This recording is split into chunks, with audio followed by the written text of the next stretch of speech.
Hello, today we are going to go on with our lesson from Unit 11, Period 1, the text which is Clinging to Culture, and we are going to go on with paragraph 3 and paragraph 4.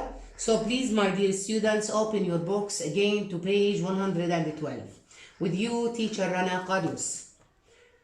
Now, paragraph 3. Before beginning with paragraph 3, I want to remind you that we ended paragraph 2 with the idea that the writer's aunt did not get used to life in America. So in this paragraph, we are going to know how did our writer realize that her aunt did not get used to life in America. So let's start. I now realize that this was mostly a choice she made herself. She refused to learn any English, so she found herself stuck in the house most of the time, only going out to buy food like we had at home, for which she would walk miles rather than use the stores in the neighborhood. She also refused to make any changes to the tiny apartment we rented. Apart from spending hours keeping it clean, this meant that it was very hot in the summer and freezing in winter. I'm sure we could have afforded a fridge, but she wouldn't have one, preferring to keep things cool in the traditional way. So as you can notice, the writer gave us different signs that prove that her aunt did not get used to life in America. So let's move to the questions. Question number 1. How did the writer's aunt show that she never get used to life in America? Going back to the paragraph, the first one, as you can see, she refused to learn an English. This is one of the signs. Try please to search with me for the other signs of not getting used to life in America. Yes, here is another one. She also refused to make any changes to the tiny apartment we rented. So let's move to the answers. The first one, she refused to learn any English. Yes, there is another one. She only bought food like they had at home, and she refused to make any changes to the apartment they rented. Question number 2. Decide whether each of the following statements is true or false. Number 1. As a result of not learning English, the writer's aunt spent most of her time at home. Go back to the text. Yes, look here.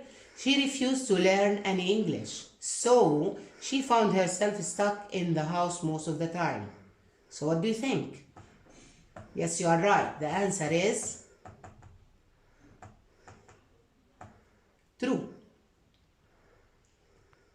Number 2.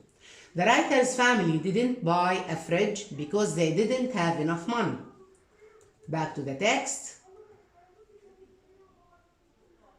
I'm sure we could have afforded a fridge, but she wouldn't have one, preferring to keep things cool in the traditional way.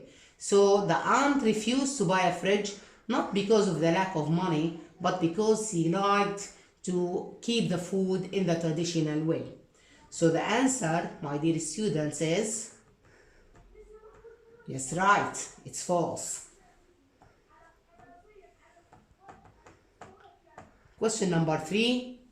What do the following pronouns and the phrase refer to? Number 1, herself, line 30. Go back to line 30. Yes, this is a pronoun. And herself here refers to the, yes, you are right, to the aunt. So the answer is the writer's aunt. Number 2. At home, line 33. That's line 33, at home. So only going out to buy food like we had at home.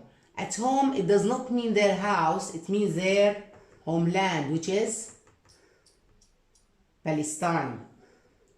Number 3, at line 37, Back to the text again.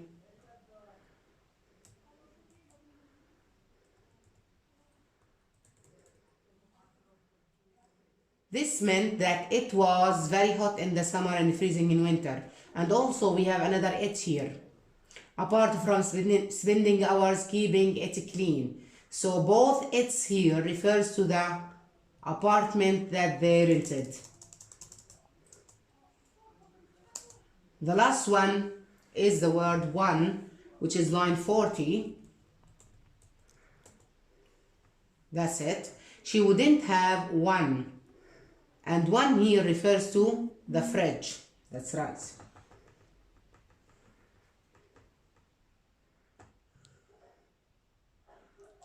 Yes. Let's move to paragraph 4. At the time, I remember feeling annoyed with her stubborn attitude. But now, looking back, I know I should have realized what it was. A sign of her deep feeling of loss. In one way, I now understand. She was clinging to the way of life that had been taken from her. Mainly though, her refusal to become accustomed to living in America was an expression of her conviction that our situation was only temporary. Don't get used to all this, she often told us, because it won't last. We'll be going home soon. So my dear students, as you can notice, the writer here is talking about two things. The first one, the writer's feeling towards her aunt's stubborn attitude to life in America. And the second one is the reasons why the aunt did not get used to life in America. Before beginning with the questions about this paragraph, we have some highlighted new words that you have to know their meanings. The first one is stubborn. Look at the picture. As you can see, we have a child who's putting his fingers inside his ears, which means he doesn't want to listen. He doesn't want to change his mind, which means he's stubborn. So stubborn means عنيد. The second one is accustomed to.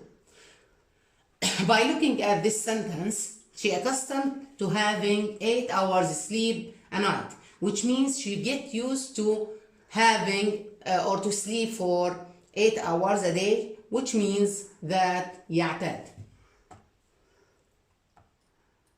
The third one is conviction, and conviction means a strong opinion or belief. So the sentence is, in the recent situation, we should have the conviction that all would be well in the end. And conviction here means قناعة. Now let's move to the questions about this paragraph. Number 1, what did the writer realize about her aunt's stubborn attitude towards new life in America? Which means, why did the aunt have this stubborn attitude?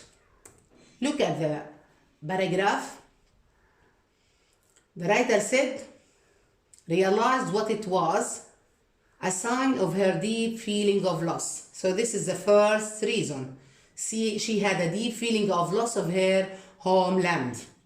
And we can say also, she was clinging to the way of life that had been taken from her. Her life in her homeland in Palestine, which she left by force and not by her choice. So the answer here is, it was a sign of a deep feeling of loss. She was clinging to the way of life that had been taken from her.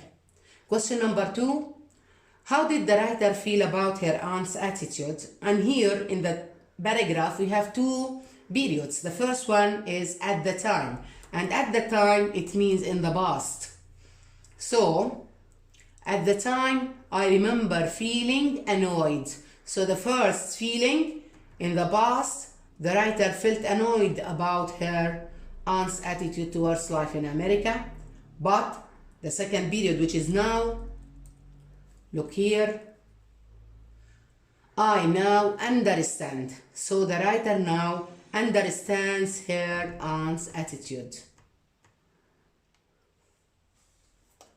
Now question number 2. Decide whether the following statement is true or false. The writer's aunt was convinced that living in America would last forever. Back to the text. She said living in America was an expression of her conviction that our situation was only temporary. So the situation which is living in America was only temporary, which means for a short time. So the answer for this statement is false. You are right. Number 3, what do the following pronoun and the phrase refer to? Number 1, it, line 44. Back to the text. I know I should have realized what it was. So it here refers to the stubborn attitude of the aunt. Number 2, our situation, line 50. Back to the text again, and this is line 50. Our situation. So the situation, as you know from all the text, is leaving Palestine and living in America. Now, my dear students, this is the end of our lesson. I hope that you understand it well, and I want all of you to answer the questions on page 113, which are about the new words in the lesson, and also some questions about the text. Happy to meet you, and thanks for watching me, teacher Rana Qadous. Thank you.